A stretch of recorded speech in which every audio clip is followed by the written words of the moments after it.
Hello everyone. Hello and welcome to our inaugural Workplace Excellence Series webinar. Thank you so much for joining us. I'm Helen Vane and I'm owner of GoGecko Recruitment. We provide resourcing, recruitment and retention services for small and medium-sized companies across the Sussex market, giving you guys the clout of a large corporate to attract and keep people without the ongoing financial commitment. I'm super passionate about finding people who stay and helping create environments where people want to stay. And Claire and I share the same values. So it was a massive no-brainer when we decided to collaborate together to bring this series to you. So I'm going to pass you to Claire to introduce ourselves. And I'm also thrilled to have John Ryan with us as well, who I will introduce shortly. Thanks, Helen. So I'm Claire Elmes from Inspire You Wellbeing. So we help with improving mental fitness to improve people's performance. So whether that is individuals or organisations. So we do anything from looking at your staff strategy right through to really working with you at your workplace culture. So for us, it's anything to do with people, all about helping your people to become the best versions of themselves and be as top performing as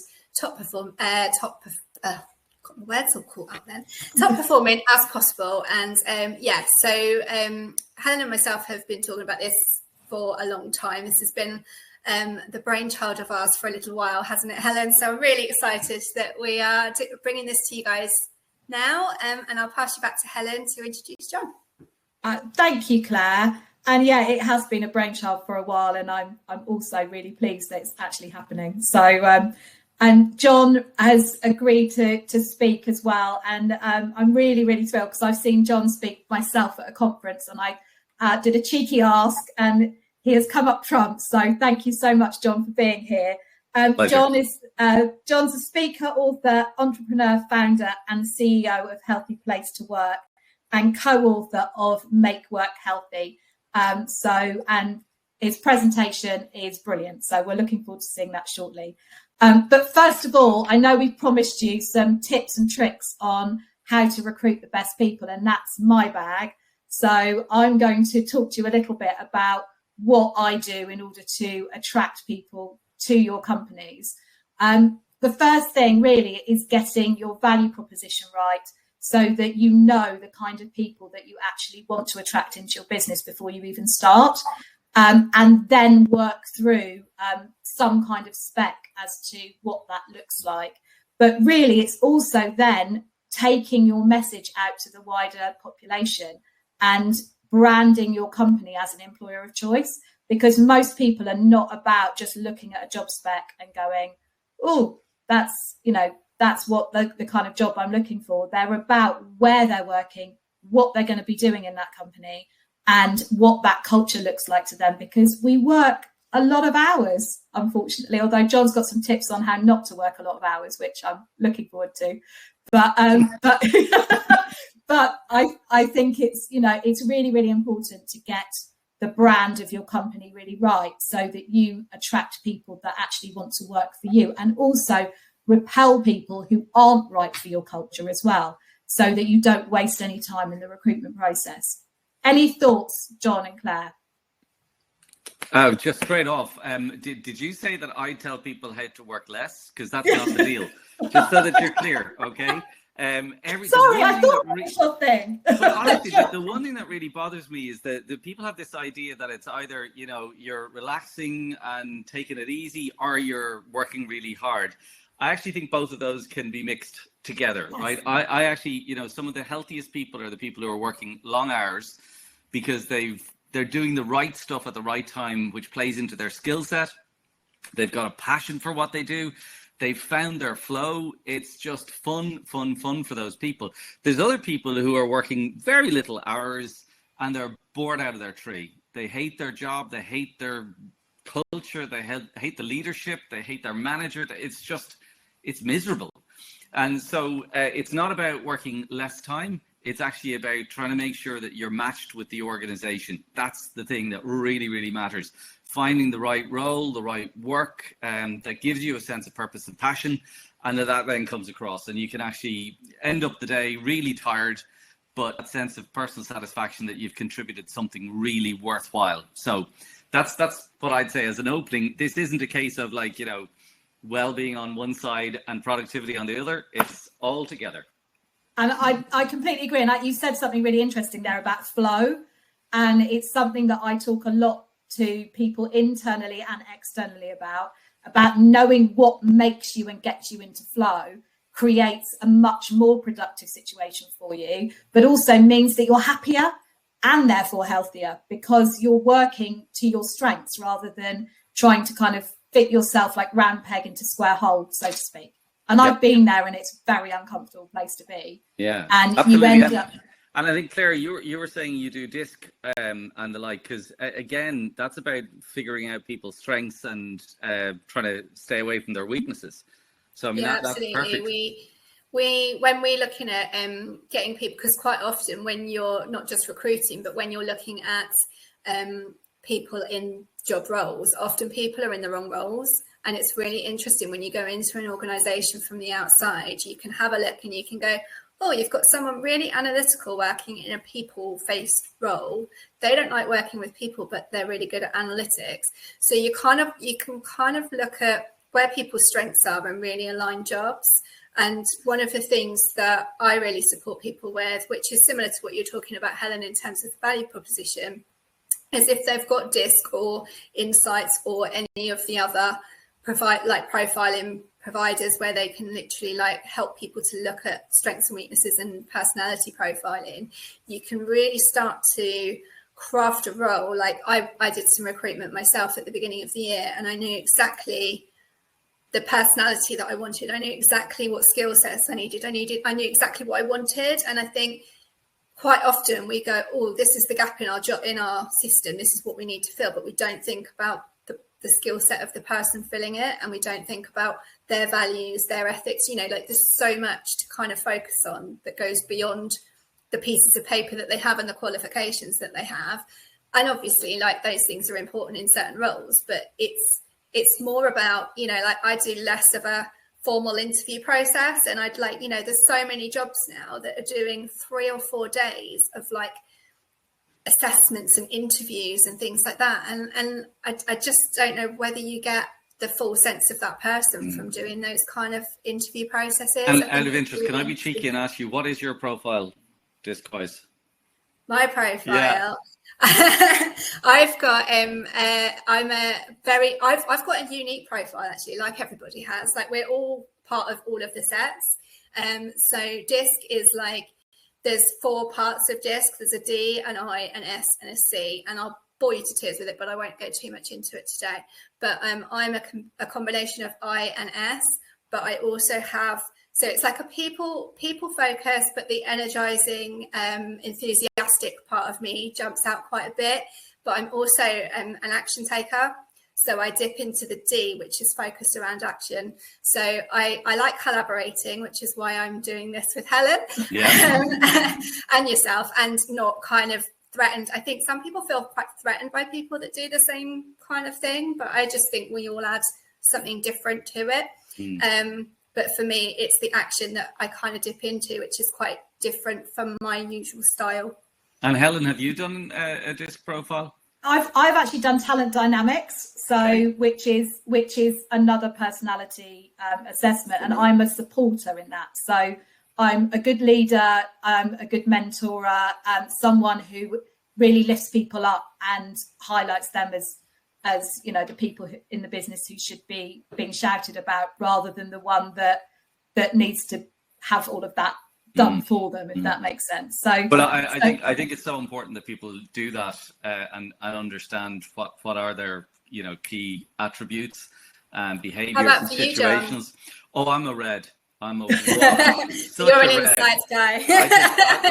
If you get in my way, I'll kill you. Okay, noted. We're glad we're online, John. At the weekend, I'm an S.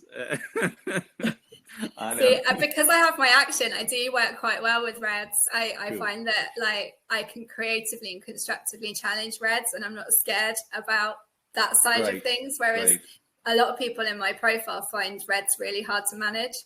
So I think it's we're talking language that probably a lot of people don't understand. Yeah. So I think it's that process of like really understanding yourself and how you communicate with others. Yeah. It's an amazing tool in terms of working with workplace culture.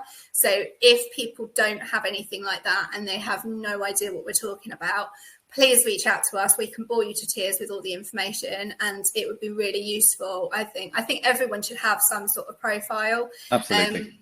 There are free ones online, but they're not very good. So I think you need to pay for one to get the proper shebang. And what I like about DISC is that it gives you a lot of what's called EQ, so emotional intelligence coaching within the platform. I've worked a lot with insights as well, so I'm well aware of the colours. And there's also a splodge one as well. I can't remember what that one's called. There's loads of them. There's loads. and like some of them are really complex, like the MBIT, where you ask people, and they give you a bunch of letters and they have no idea what it stands for. But I used to deliver DISC. I like it. It's a nice, cool, sort of easy one to kind of get your head around and use on a constant basis. But for me, I think the piece that's missing is career guidance in schools. I think it's awful. I think people are coming out of school and they haven't a clue what they want to be. And we force people to make a decision about, university, or if that's your choice, or if it's some other, when they're about 17 or 18. And I don't know about you, but I actually think you couldn't get a worse time in your life than when you're 17 or 18, when you have no idea who you are. And unfortunately, you can get sort of honed into a particular role, and it can be difficult to get out of it. So I think one of the things that I love about the workplace now is that people are waking up to the fact that there's no problem if somebody has swapped over careers left, right, and centre. It's not a weakness; it's a strength. And if there's gaps where they've gone travelling or something, again, that's a winner. So I think we have to rethink those usual old-fashioned ways of thinking about talent and the like. And we have to rip up the rule book and start all over again, because workplaces are generally pretty awful and they just need to improve. And I would completely agree with you. And I do quite a lot of work in schools and colleges, giving students a real life view on what they need to do, and saying to them, I said to someone the other day, life is like spaghetti junction. It's not like a linear line that you follow from step by step by step by step. So the more skills that you have in order to really make the most of the opportunities that come along in those curves and twists and turns of life, the better equipped you'll be to live life to the full. Can I take you in on something here, right? Yeah. There's nobody listening, so my daughter actually she's come home from an interview for an internship, and one of the questions was, where do you see yourself in 10 years time? And I was kind of going like, I haven't a clue where I'm going to be next week. Like, that's how fast the world is changing. Yeah. So I was sort of saying like if you're asked that again, just sort of say you want a bunch of transferable skills, you want to be completely agile because you haven't a clue what's happening, and you want to be able to have the skills to deal with it whenever it happens. And that idea of like the 5-year plan, the 10-year plan, it's just so dated. And the type of questions that organizations are asking are just like back in the old days. So honestly, it's about sort of taking a completely new approach to this, because the organizations, if you want to attract, if you want to retain, and if you want to have people completely engaged, you've got to do this differently, because what worked in the past isn't working in the future. And that's really interesting, isn't it? I mean, my daughter's coming up 8, and they were asked last year, so when she was like in year 2, what she wants to be when she's older. And she came home in tears. She didn't know. And I was like, well, you don't need to know. But because they had so much, they didn't give them these are all the careers that you can do. It was like this, like, what do you want to do? And I think it's really overwhelming for people. And a lot of, I have a lot of placements that come. We've got a couple from the schools at the end of July. They're coming for a week. And for me, it's about giving them like experience to everything that's out there. Absolutely. Like, exposure. Go and do a business networking event where you meet an accountant and a photographer and a recruitment person and an office worker and a this and a that, and then you have conversations with them, because you don't know these jobs exist. There's a book that they go, these are all the careers you can have, or there's a career test, and it's like, right, now you need to know what you want to do. I just think it's crazy. You've got to follow your energy, you know. I think that's the biggest thing, sort of, and that's where your interests lie. I know the only person I think that actually breaks that rule is David Beckham.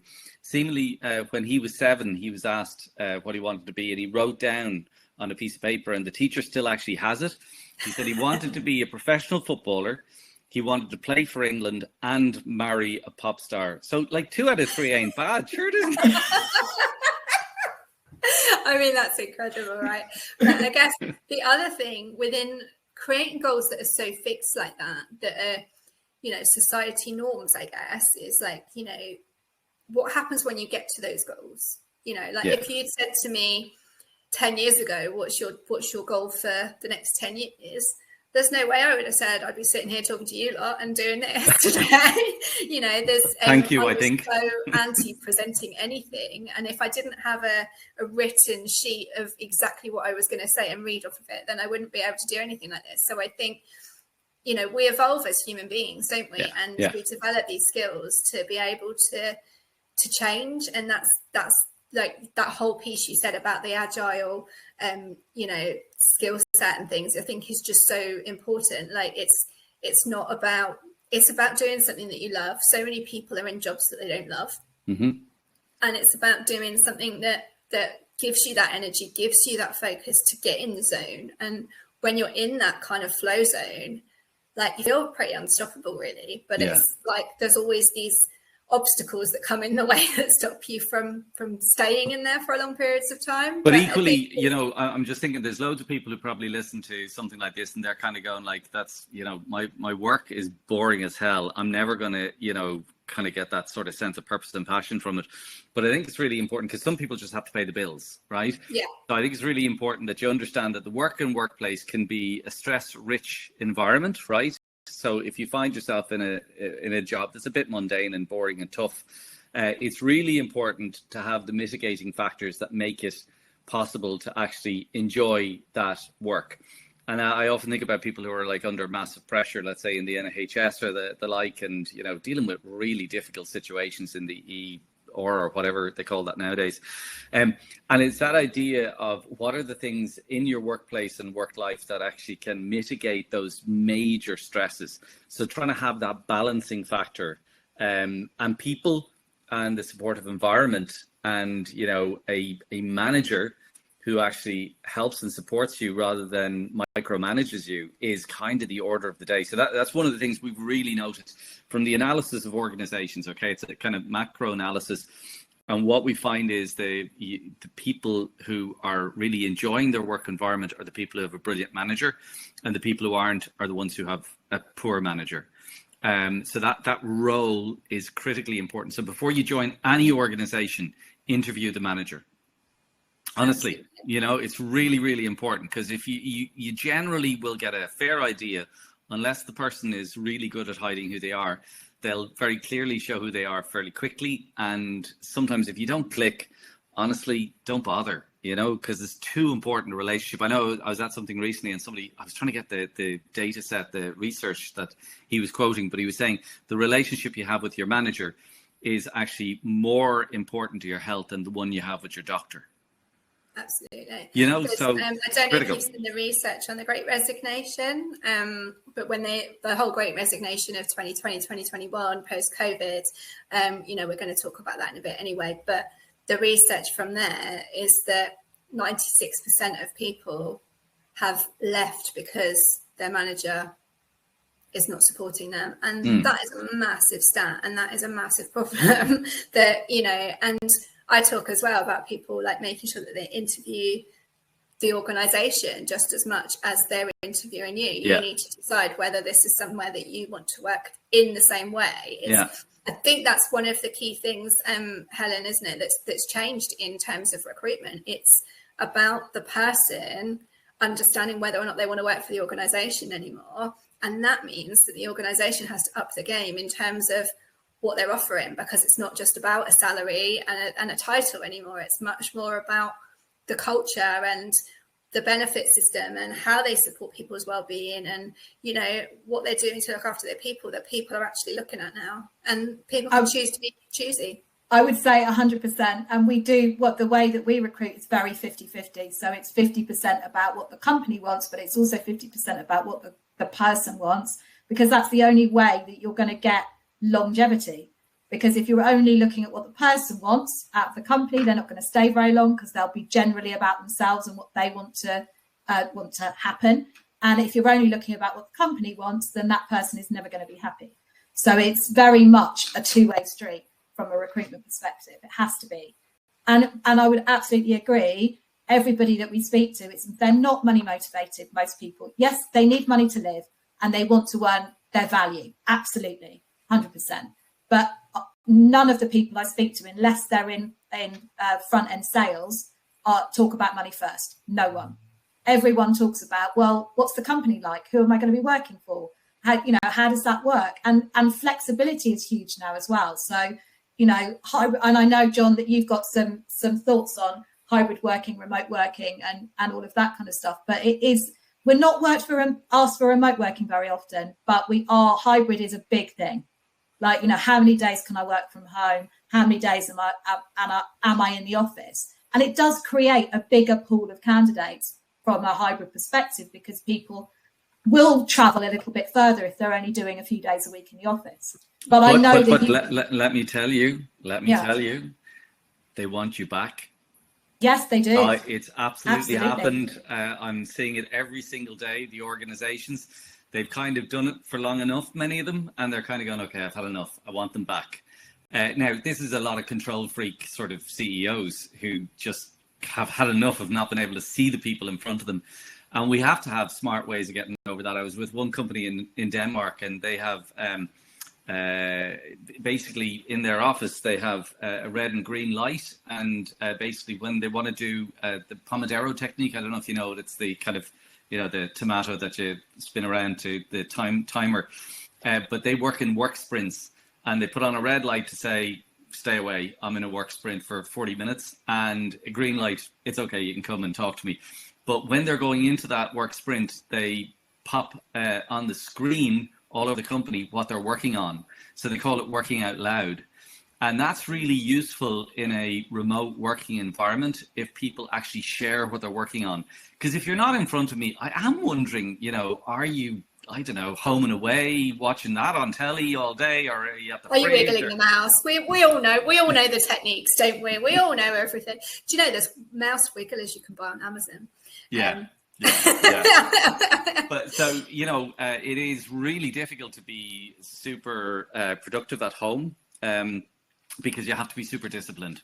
And it suits some people and it doesn't suit others. But one of the things I've noticed is that I'm sort of preaching to these CEOs that it's really important to hyper-personalize the engagement with people and let them have say and, control over how they work, where they work, when they work, who they work with, and the like. Once the job gets done, that's all that matters. But there is a piece around culture, and there is a piece around innovation, and there is a piece around learning and tacit learning, and particularly with the newer generations in the workplace, because if there's nobody in the workplace, they're not learning that sort of stuff. So we need to actually make the workplace a compelling proposition, so that it's not just a case of me replicating what I do at home in another location that's, an hour further away from my house, where I have to go to work through traffic and costs and all of that. It's got to be something different. It's got to be somewhere that I'm getting excited by going, and I'm adding value in a way that I wouldn't if I was sitting at home. So I think that's one of the things that's been most interesting when we're working with organizations, is to get them to reshape and rethink the workplace so that they can get more from people. And the big thing when you're talking about the newer generations coming into the workplace, the big question that we're hearing again and again is they're sort of saying, yeah, money and pay and all that, they're kind of like hygiene factors. What I really want to know is, what is your sustainability story? And some organizations are going, say, are what? It's like they're not ready for that conversation, and they need to be ready for that conversation, because the newer generation, thank God, actually are thinking about looking after the planet, but not only the planet, but also people and the part that people play in terms of ESG, the social, the S. It's really important that organizations can prove to people that they really do care about them, because there's two questions, statements in the Healthy Place to Work assessment. One is, do you believe that the senior leaders in this organization actually care about your health and well-being? If that's a low statement score, generally those people don't care about the organization in return. It's a two-way street. If you care about me, I'll care about the organization. If you don't, I won't. And the other one is whether or not they're role models for healthy behaviors. And that's what we want from our leaders, to be role models for healthy behaviors. And understanding that's a really broad definition of what a role model is. It's how you run the organization every single day of the week. So they're two biggies. If people are coming to interview, be ready for that question. Absolutely. And I think it's interesting, the move towards ESG now is massive, isn't it, compared to, you know, even pre-COVID, like people weren't thinking in that way. And now it is all about sustainability, about B Corps, about, you know, showing that you've got social impact, that you're making positive change. And I think there's also a move away from the 9 to 5, and in terms of like looking at hours and making sure that your energy levels, you know, some staff prefer to work a couple of hours on a weekend or a couple of hours of an evening, and that's where their energy flow is at their best for deeper work. Yeah. And so it's about allowing that to happen. And if somebody wants to go and get their hair cut during the day, if it's an organisation that can be flexible around those things, or, you know, if there's people with caring responsibilities, or, you know, all these different things that people have in life now, it means that maybe you want to go and do a workout during the day, or, you know, nice days you might want to go and have a walk for an hour and then do a little bit of work in the evening to compensate. And it's about companies learning to be a bit more agile about this stuff and be less stuck on, like, you have to be in the office 9 to 5 and you have to do it like this, because there's no rule that says that. Like, whose rule is that? That's it. It's go with your energy, right? And the big thing that we're seeing, we do work with the C-suite in organizations, whereby we get them to wear an Oura ring. And so we measure all of their vitals for the month and then have a one-to-one coaching session with them. And what's really clear is, number one, they're not getting enough sleep. And that's really bad for decision making and immoral decisions, by the way. It also is telling us that the chronic levels of stress that they're experiencing throughout a day are huge, and they don't see it, they don't manage it, so they don't understand that. And the big thing is that they're not getting recovery. And so this idea that recovery is a bottle of wine on a Friday night on the couch, that's actually, funnily enough, it's not the best way to do it. So we talk about, you know, if you want more from your staff, you have to give them more, and more being multiple moments of recovery throughout your day. And that's really, you know, work sprints and then go and do whatever the hell you want to do. You got to take those moments, multiple moments of breaks, where you can actually pet your dog, throw a stick, whatever, go for a walk. And the big thing, you know, we get all the data back from employees, and they're sort of saying, I'm not fit. And then you do some background checks, or not background checks, do you hear me? You do some background analysis. It's talking now. Yeah, exactly. You're actually sort of doing semi-structured interviews, basically, is what about, to get a bit of qualitative data on top of the quantitative. And what becomes clear is they're sort of saying, I simply don't have the time to be fit. And you're sort of saying, okay, so the most important job you have in this world is to stay fit and healthy. That's all that matters, right? Everything else comes next. So the question is, can you build fitness into your day with all of your habits throughout your day? And that's the art of this. So I think I mentioned to you, Helen, in one workplace I was in Dubai, they've introduced gym walls. And they reckon that, like, only 5% of people will ever sign up to a gym, and maybe 1% of them will actually go. So most people don't, right? But for them, this is the sort of mini little gyms that they put in each department, so that you've got 10 minutes, you can go over and lift a few weights, you can do a few stretchy exercises, you can do a bit of yoga on a mat or whatever. It's just putting it there so it's there for people and makes it really easy for them to build that into their day. That's the move that's actually happening here. And those are great, because they're giving people, like, you know, you've got companies like Vitality. A lot of businesses have signed up for Vitality, where they get access to apps like Fit, where you can have 20 minutes of exercise. You can do anything you want, right? You can Google and YouTube videos till the cows come home, but people don't do it, and it's because it takes effort. And having something like that is completely effortless, right? It's there. You honestly, can go and make a cup of tea, and you can do that while you're having a chat with someone else that's doing it. Yeah. Then bring someone else into the conversation. They're doing it because they're there as well, and it just creates that whole different energy in organizations. And I think it's a really interesting thing. So you use the Aura Ring. We use something called First Beat, which is an electrode device, which is very, very similar. It looks at heart rate variability, oxygen levels, focuses on sleep and rest and recovery. You can see when you're in stress and recovery systems. Yep. And I think people don't know where they're at. Like, I hit burnout in 2015. I didn't know it was coming, and I wouldn't have signed off, because that's a sign of weakness, because that's the culture of the workplace I was in. You know, as soon as someone gets signed off, they then bring someone else in, fresh meat, bring the next person in to do the same, to churn it all out until they hit burnout. And I think life is slowly starting to realize that that's not okay, but we don't know when we're at the point of no return until we're at the point of no return. And so things like, you know, on the smartwatches now, they have them, they're not as good, are they? But you've got the Aura Ring, I've got the First Beat device, they're very similar devices, and they give you, when you're in stress zones, when you're in rest and recovery, there's those brain scans where they show you back-to-back meetings and the impact that has on the brain. They have all of this stuff now that's there for people. People love seeing their own data. Yeah, you know, I think it's really interesting when you're looking at like things, and you can see, I know if I go and do a presentation to a couple of hundred people, or I go and do a workplace event, or I go and do some networking, I can't go back and do a meeting. I need recovery time because of the social energy that's required. Absolutely. Yeah, big time. In one place, I think I mentioned to you, Helen, I was in Korea, where they've translated the book. It's mad. And the place we went to, they said, "Oh, we don't have a gym in our workplace. We have a workplace in our gym." So they've actually created that everywhere in the place. It's all fun and activity. So it's as simple as like putting up, you know, a basketball hoop. And it just means that people play a bit of basketball, and that actually can be brilliant for 10 minutes just to recover, and then you're back to work. Or table tennis. I know table tennis tables, nothing new in that, but just they have just equipment all over the place. They have the bikes there. You jump on a bike, do a quick sort of 2 minutes, or the like, a bit of cardio. That's great. So it's how can you and this is because people are so time poor now.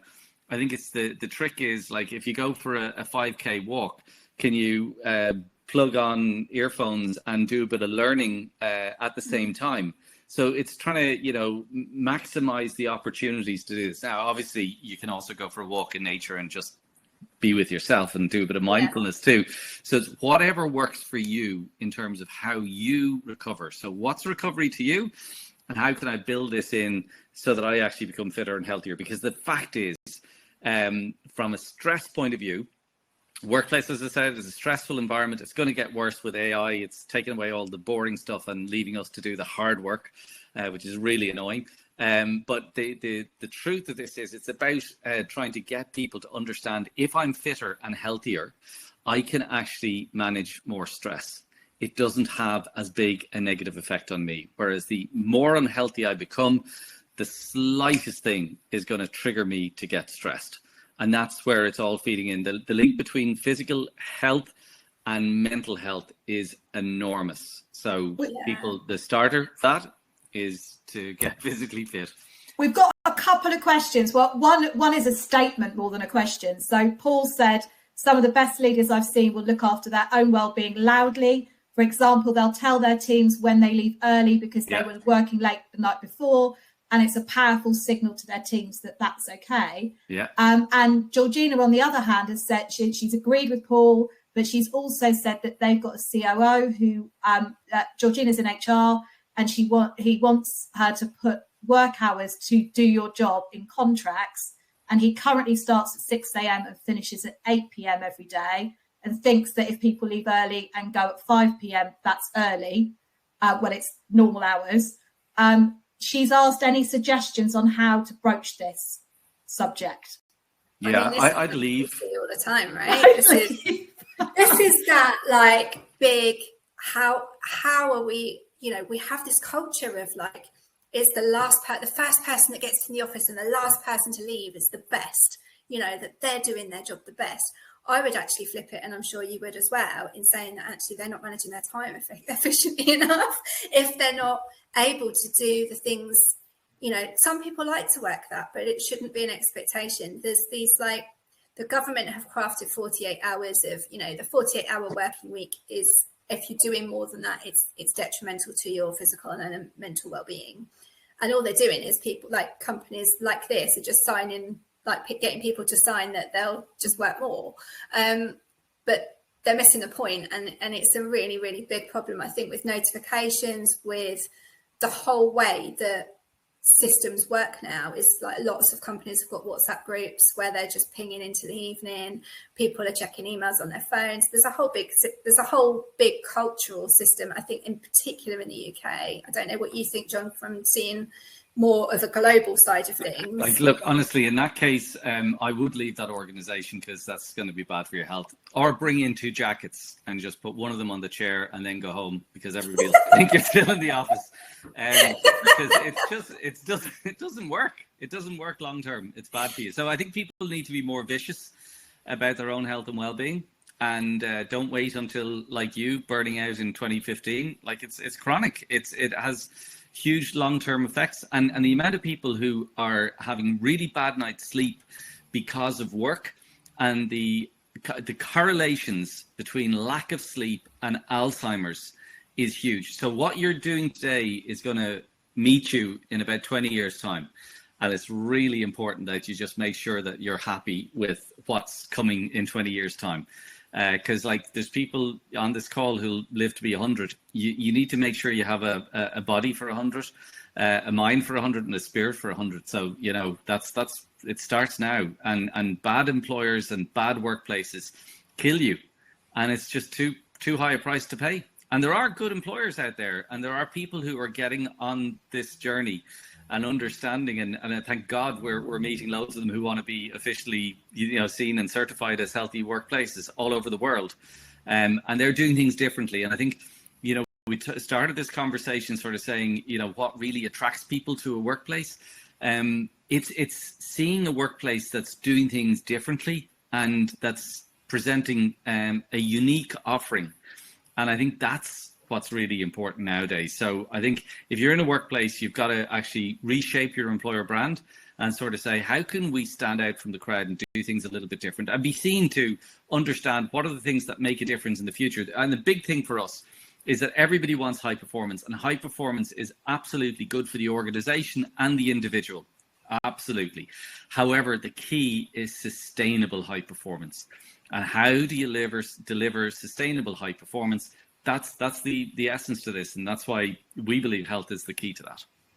And I think in answer to Georgina, sorry, Helen, in answer to Georgina, I think just that process of helping people to become aware, because I think the biggest thing is that everyone assumes that people are going to do the same as what we do.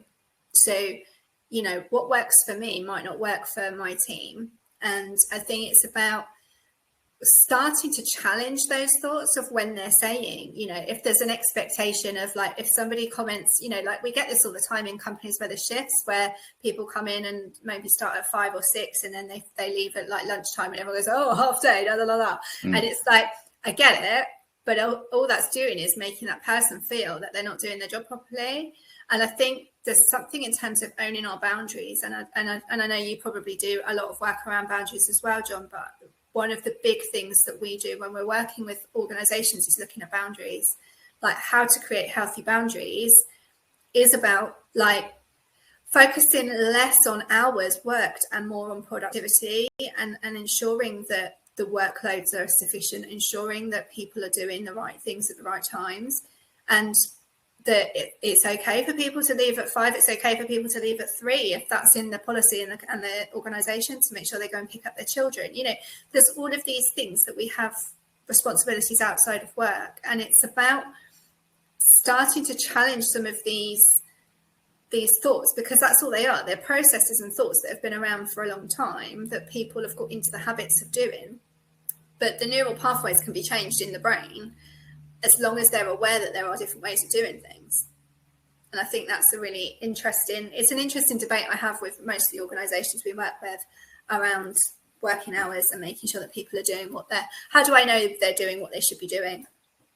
Well, you know something, I think there's a company in Finland called Futurist, and I just love the way they do things differently. They analysed their people and found that their well-being was affected most by really nasty customers.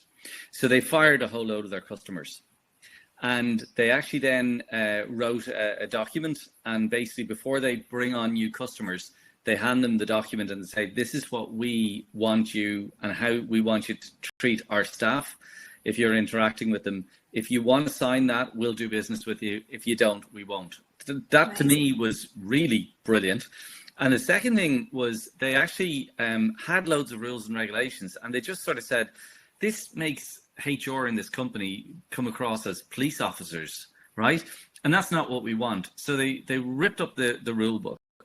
And what they did, so one quick example was credit cards. They gave everybody credit cards, and they said, now we're not going to check the credit card bills, okay? But what we're going to do is we're going to post everybody's credit card bill, including the CEOs, on the intranet. And we want you all to go in and have a snoop around and see what we're spending money on. And in the first time they introduced this, in the first 3 months, the bills came down by 30%. So this to me is really important, that you don't need HR as the person going around implementing the rules. What you want is everybody else in the organization. It's the society of the organization. So if there are people who are actually slipping away at 3 o'clock and not getting the job done, the group will let them know. So if you're running an organization properly, it's the group that will come together and say, hey, Claire, you know something? You're saying, oh yeah, it's okay to switch back on in the evening time when my energy is up, but you haven't. So kind of, you know, get with the program, because we're all picking up the pieces from that. And I think that's a much more powerful way of actually getting high performance in a group dynamic. So I think we need new thinking. I think it's really, really difficult when you have, my husband works for a big international company, and it is about the people at the top have been indoctrinated in that I must be at my desk at 8 o'clock in the morning and I will not leave till 6. And they've been so indoctrinated in this routine, in this culture, that there's an expectation that everybody else will follow. And I think that's what Georgina was saying about her COO, that they are in that zone. And my husband's been asked to come back to work. He's not, by the way, going back 5 days a week because he's a bit belligerent and he's of the age that he can push the boundaries a little bit. Well, he's got you now to tell him. Yeah, he has. And I just went, that's an HR disaster. Don't do it. But they did the same thing, you know, forced everyone back to work 5 days a week. But it was because someone up high, as you said, John, was like, oh, what are they doing at home?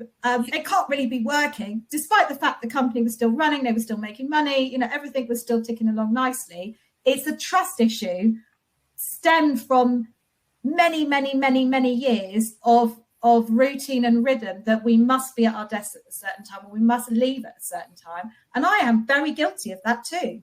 So, you know, it's really tricky to break out of that and re-educate.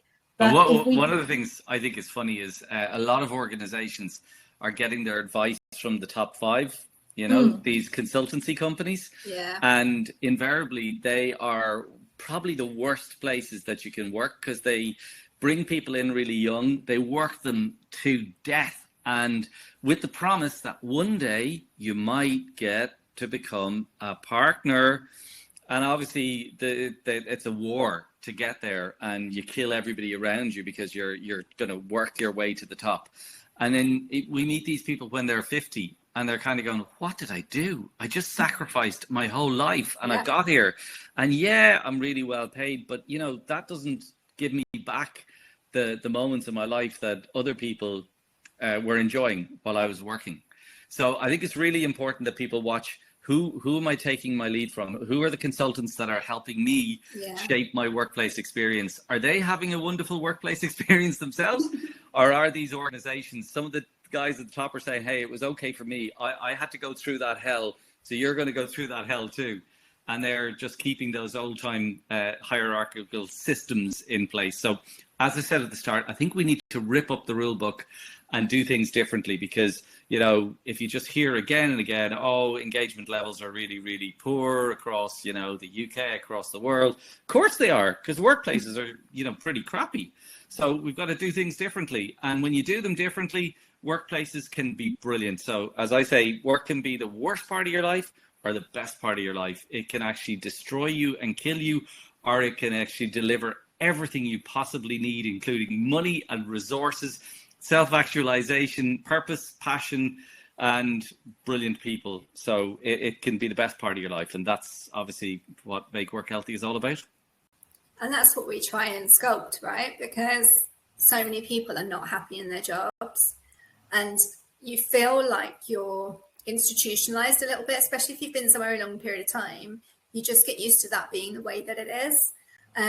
There's loads and loads of stuff now about this right to switch off, and I think 8 to 6 is the like minor end of what I'm seeing. What I'm seeing more is people being contacted on their days off, people being contacted in the nighttime. The last thing they do before they go to bed is they're checking work emails and they're looking at things. The first thing they do in the morning. There was a post on LinkedIn this week which made me laugh, actually, that said, I've checked in with you lot before I checked in with my husband. And the amount of people that will check their phones before they even open their eyes, almost, you know, like before you even had your morning coffee. And I think actually we're creating this culture of always being on, which I think the Aura rings and the First Beat devices are really starting to open and pull apart, because you're like, actually, if you're starting your day like that, you're not performing at the best that you can. You know, It's not sustainable. It's like the stuff that you talk about being sustainable to be high performing is massive. There's loads of books written. There's a really good one I was listening to last week on my way up to the Health and Wellbeing at Work conference called The 5 Dysfunctions of a Team. And it's been on my list of things to listen to for a long time. But they talk very openly about trust. And trust is something that we've really lost in organisations. A lot of organisations are not trusting that the staff are doing what they need to do. Like, you can tell if somebody's done the work or not. You can tell if they've completed their task, if they're working hard enough. And everyone's level of working hard is so different. It's like, you know, what I can do in an hour might take you 30 minutes, it might take you an hour, I don't know, like it might take 2 hours. It's like that understanding that everyone has a different pace of doing things, and there seems to have not been that in a lot of workplaces recently, and that kind of inability to really switch off is really interesting, I think. But I think that's coming through from children now as well. I mean, my teenagers are on all the time, unless they're asleep. And then I suspect they're probably on as well, you know, in their brains, because they've been connected to technology for too long during the day. And at schools as well, everything is done through technology. It's not done. They're not encouraged to go out and be outdoors and breathe the air and see the sunshine and, you know, all the rest of it. So it stems very much from when children are young, right the way through. And there is still this mentality of, you must get, you know, an education, you must get, you know, there's this, it's a pattern, and there isn't any talk. You know, we went to a talk at my son's school, and it was all about, you must get your GCSEs, and then you must get your A-levels, and then you must get a degree. And it's like, these kids are sat there going, oh, I've just been on TikTok for 4 hours. You know, what do you mean? You know, I've digested the whole of the GCSE syllabus in 10 minutes. You know, I don't need to sit in a classroom and listen to this. They find it boring because their brains are completely not attuned to slowing down and digesting things and being about just being present. So I think we've got a problem coming as well from. I think as Kim says there, I think the manager population is really important in solving this problem, and I think it's not that all managers are bad. In one organization, they said to me, you know, the newer generation of people coming into the workplace, they want their manager to be a psychologist. So we've actually trained our managers to be psychologists. Yeah. So it's really about equipping the managers to understand the change that's happened. What we find from talking to organizations is they recognize that the role of a manager has changed, but they haven't changed the role of a manager. Yeah. It's really frustrating. It's the biggest blocker in organizations that I've come across is managers do their job really well, so they get promoted as a manager. Yeah. But they have no understanding of how to manage people. Yeah. So they're then trying to manage people without knowing how to manage people. But then they don't feel comfortable having difficult conversations. They don't feel comfortable relaying information backwards and forwards. So like someone from the top down says something, but they don't want to upset the staff, so they take it on themselves. They'll just go and do that. Someone from the bottom up says something, they don't want to. It creates a whole kind of crazy in terms of organisations. And I think it's a really, we are expecting a lot more from managers, and that is why, there's all this stuff now about mentoring and coaching managers, because if managers ask the right questions, they can really get in before that becomes a problem. And if they can get in before that becomes a problem, it's not about training people to become necessarily a psychologist, but it is about helping them to understand where there's more layers that need peeling and understand the kind of coaching questions that they can ask to get the information out of people, because people don't like talking about personal life. There's this whole thing about leave your personal life at the door, was the old saying, wasn't it? And but that doesn't happen anymore. Like, we live to work and work to live, and we need to kind of find that integration that works for us, and everyone will be different with that. And so it's about aligning the values of the organization to make sure that the tasks are still done and that it works for the organization. You don't want people working in the middle of the night, but likewise, you've got to find that balance that works for everybody. Yeah, I agree with that. But I'm mindful of the time, and we were going to do your little presentation, and we've gone off on a right old tangent. Yeah, so I don't think that's going to happen, is it? No. I'll come back and do it another day. We knew this would happen because we're all talkers. We'd love I would love to see your presentation, because I think there's some really good nuggets in it for people, and then we can sum up at the end. Yeah. Do you want me to do the presentation? It's probably. How long is it going to take you, John? Oh, golly, to honest, to do the presentation would be 30 minutes. So I don't think we have the time to do that. I'll come back and do that another time. But people can go to the healthyplacetowork.com website and understand the model and methodology that we use. And if anybody wants to, they can engage. It'd be fun to do that, and it'd be good to work with you guys. So. Thank you both, Helen and Claire, for the opportunity to chat today. So yeah, let's. Is there like one piece of nugget of information from your presentation that like you can get people like excited about? I guess like one thing that. Well, I don't know if it's the excitement piece, but the whole model is based on salutogenesis. So maybe if we're leaving people today with a word that they haven't heard before, and they can actually go, because it's absolutely changed my life. And the guy who introduced it was a guy called Aaron Antonovsky. And what he did was he surveyed, he kind of had a longitudinal study of women who were in concentration camps during the war. And we wanted to find out whether any of them could lead normal lives afterwards.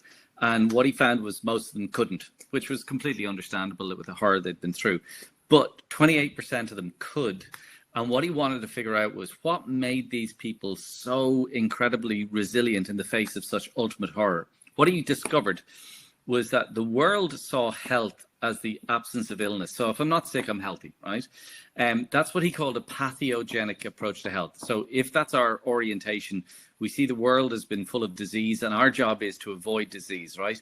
So if that's your orientation, you want to reduce risk factors, you want to stay away from disease, you want to isolate from people in COVID times, you want to wear a mask and the like.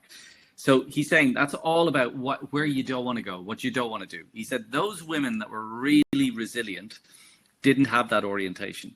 They had what he called a salutogenic orientation. So genic, the genesis is the origins, and the salute is the origins of your health. So what makes you really, really healthy as an individual? They understood this deeply, and they became stronger mentally, physically, emotionally, socially, and spiritually. And that spiritual piece was about having a deep sense of coherence. And what this is, so when somebody gets hit on the head in a football match or something, they become incoherent, right? They don't seem to be lined up at all with their thinking and their thoughts and who they were before and the like. Whereas if you have ultimate coherence, you have actually just found your perfect place. At the start, we were talking about that, when you find yourself in an organization that reflects you and your personality and your values, and the leadership seems to talk your language, the manager supports you, and you get into flow with the work you're doing, that's when you're ultimately coherent. And there's three kind of key. The piece that Aaron Antonovsky says is that we're all under stress all of the time, right? But most of the time we can handle it. But now and again in our lives, there'll be peak stresses, right? And the trick is, if I have comprehensibility, manageability, and meaningfulness, I'll be able to get through them. So what that means is, when I hit that peak stress, the comprehensibility is, can I actually understand what's going on and actually predict where this is going to go? The manageability piece is about having the people around me who can support me through those really stressful moments. And the meaningfulness piece is that life is tough for most people. The question is, so forget your social media, that's everybody's best life and it's a load of rubbish. Most people's lives are tough, with moments of punctuated by joy, which is great. But if you don't have a sense of purpose and meaning in what you're doing every single day, you're going to find it really difficult to get through. So the art of this is to have that sense of purpose and meaning in your life with what you're doing every single day, and workplace, such an important role in that. So the art of what we're trying to teach people is that this is about the individuals in your workplace and the organization itself, trying to become stronger, physically, mentally, socially, emotionally, and spiritually. And that's what the model of Healthy Place to Work does. It's an important role in that. So the art of what we're trying to teach people is that this is about the individuals in your workplace and the organization itself, trying to become stronger, physically, mentally, socially, emotionally, and spiritually. And that's what the model of Healthy Place to Work does. So let's not talk about mental illness. Let's talk about mental fitness. Let's look at the positives and see, can we actually achieve a workplace that actually integrates all of these things and just makes work healthy? Is that okay? Beautiful. Amazing. Thank you, John. That was really, really good. There will be a recording of this, because there's loads and loads of stuff to unpack. My brain hurts already. So we're going to be, and I've already spoken to John at least twice. So we will obviously send out recording, no problem. And also it would be really, really great to understand what the feedback from you all. Do you want to see more of the same? Do you want to see more, different stuff covered? We've got 2 more webinars, and we're also doing a roundtable face-to-face discussion, hopefully in November, with Greek food. So that's our next one, we've booked the date, haven't we, of the 26th of June at 12 o'clock. So save the date and share it far and wide. What we're going to be talking about is resilience and change in organisations, and they're 2 massive conversation topics in terms of retention of staff. How to have a mass exodus of your staffing is to create a massive focus of change, right? So how to do change properly, with also a little bit of an HR slant on it as well. So we have Paul, who's going to be doing our speaker slot for that next one as well. So we want these to be really useful for you. We want these to be full of nuggets of information. I know we all like to have a good chit chat, but hopefully, in terms of the things that I've picked out from this workshop, I've been scribbling a few notes to try and sum it up at the end. But it's about making sure that you are crafting all your recruitment around the values of the organisation, the values and the culture that you want to create, looking at interesting, innovative ways of bringing staff members in, asking some really good questions. John's mentioned a few amazing questions in terms of interview questions, how to really understand the people that are coming to work with you. Do you think that they're going to gel with your organisation and your culture? Not just looking at skills. Helen's talked loads about value proposition and making sure that the skills, we talked about profiling, we talked about making sure there's a really good understanding, not just the pieces of paper and the qualifications people have, but that whole piece at the beginning of making sure that person is going to fit your organisation. and also as an employee, making sure that you are happy with the organisation. So the interview process should be a two-way process, right? Making sure that you're happy in that workplace as well. And then looking at the retention piece is like things like gym walls, like really being innovative and exciting. Pinterest has loads of ideas. I love a Pinterest board in terms of things that you can do to create really innovative solutions for your teams. Get your teams to help you, because if they've come up with ideas, they're more invested in it as well. So the more that you can sculpt the culture to work for you and them, the better that they're going to perform and the more sustainable they will be. And that whole piece at the end, I love your salutogenic. I can't say it. Salutogenic. That's a word I can't say. But John can put it very well. But that whole piece around really crafting things and things is just amazing. So I think there's probably loads of nuggets there for everybody. I'd like to hear from those that are live what their one takeaway would be. And Helen, what's your one takeaway? Is there anything you want to add to that? Every time I speak to both of you, my mind is blown generally. But I would say I out of the three of us, I'm the one that's a work in progress from the point of view of boundaries and not living my 1980s lifestyle of work, all work and no play. So it's very much looking, for me, my nuggets are boundaries. I look after my health really well, but I would say the boundaries of work and play for me. Absolutely. I thought you were going to say wet. 1980s, wet. You know? work. Multi-pillow. I was just thinking it's a really nice day. I might go down the beach now. Well, I do sea swim, and so does Claire. So probably. Well done. Wow. Mental right, well, women. listen, it was a real joy. So let's stay in touch. It'd be great. And if anybody wants to, you can email me at john@healthyplacetowork.com. We'll stick links in for everything that we've discussed. I know someone mentioned about a link to your website as well, John. We'll stick a link for your book. John's got a book. Buy the book. Links to me and Helen.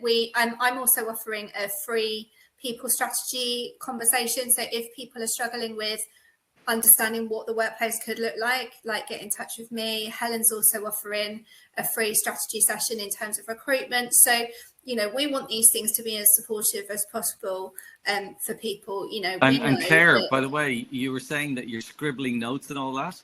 So you just got to get with the program. You've got to use Otter AI or Copilot from Microsoft and just plug it all in, put the recording in. It'll summarize the whole thing for you in seconds. So, and then use that time to recover. I thought it did it afterwards. Does it do it in the moment? It does it everything. Honest to God, it's scary. But you can save so much time with these things. So, it's good fun. Thanks, John. That's John's tip. No bother. Georgina wants to come and work for one of us. We'd love her to. Right. I like. Is it Chloe? You said it's not important about money. Yeah. Come and work for us. Love is more important.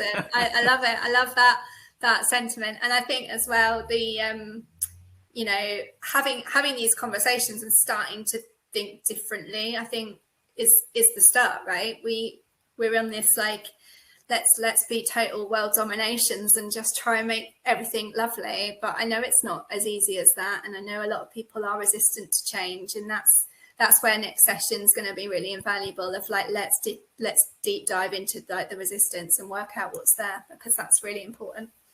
Cool. I've got to go. Amazing. So thanks See you a million. later. Take care. Thank you all. Bye. Bye.